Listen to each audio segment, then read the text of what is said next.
ছোটবেলায় বাবার মুখে মায়ের চুলের প্রশংসা অনেকবার শুনেছি আমার ঠাকুমাও মায়ের চুলের প্রশংসায় পঞ্চমুখ ছিলেন। আমাদের দুই বোনের ক্ষেত্রেও ব্যতিক্রম কিছু হয়নি।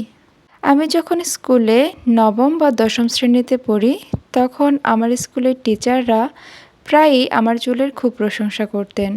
একটা সময় আমাদের দুই বোনেরই মাথা ভর্তি ঠাসা চুল ছিল, কিন্তু সময়ের সাথে সাথে আর অযত্নে দুজনই আমাদের এই চুলের সৌন্দর্য হারিয়ে ফেলেছি।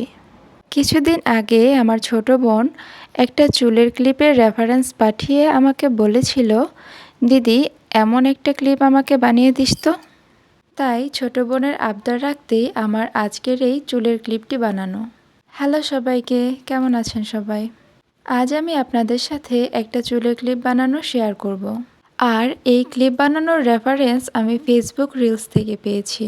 যদিও এই আইডিয়া বা রেফারেন্স সম্পূর্ণটাই আমার ছোট বোনের ছিল। এখনও পর্যন্ত ছোট বোনের কোনো আবদার আমার রাখা হয়নি, কারণ সে কখনোই আমার কাছে কোনো কিছুই আবদার করে না।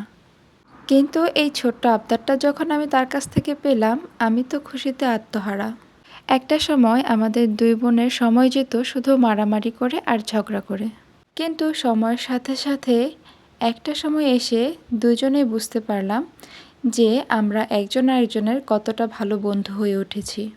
আমাদের দুই বোনের মাঝে যে বিষয়টা অনেক বেশি মিল ছিল, সেটা ছিল আমাদের চুল। দুই বোনের মাথা ভর্তি চুল ছিল।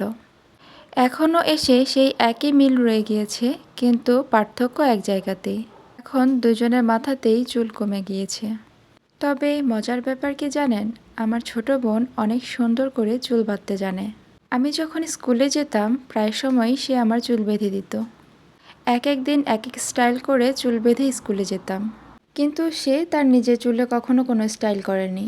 সব সময় সাদামাটা হয়েই স্কুলে যেত। এখনও এসে সেই একই রয়ে গেছে তার স্বভাবটা। আমার চুল পড়ে কমে গেলেও আমি এখনও মাঝে মাঝে আমার ইচ্ছে মতো চুল বাঁধি। কিন্তু আমার ছোট বোন এখনও সাদামাটা হয়েই থাকে। সে বরাবরই একটু সাদামাটা হয়ে থাকতেই পছন্দ করে।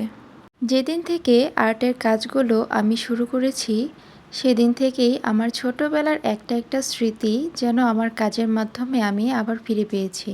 আমার এই ছোট্ট কাজগুলোর মাধ্যমে আপনাদের সাথে আমার ছোটবেলার স্মৃতিগুলো শেয়ার করতে আমার খুব ভালো লাগে। কেমন জানি একটা অন্যরকম ভালোবাসা কাজ করে। আমার কাজগুলোর মাধ্যমে আমি আমার ছোটবেলায় ফিরে যাই। তো যাই হোক, আপনাদের সাথে গল্প করতে করতে আমার কাজটাও প্রায় শেষ। এই হলো আমার আজকের কাজের ফাইনাল লুক।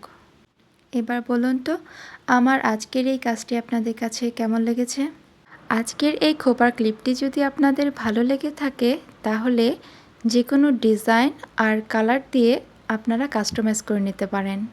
যেহেতু কাজটি সম্পূর্ণ আমার নিজের হাতের করা, তাই এর কোয়ালিটির দায়ভার সম্পূর্ণ আমার নিজের। আজ তাহলে এই পর্যন্তই। সবাই ভালো থাকবেন। ধন্যবাদ সবাইকে। টাটা।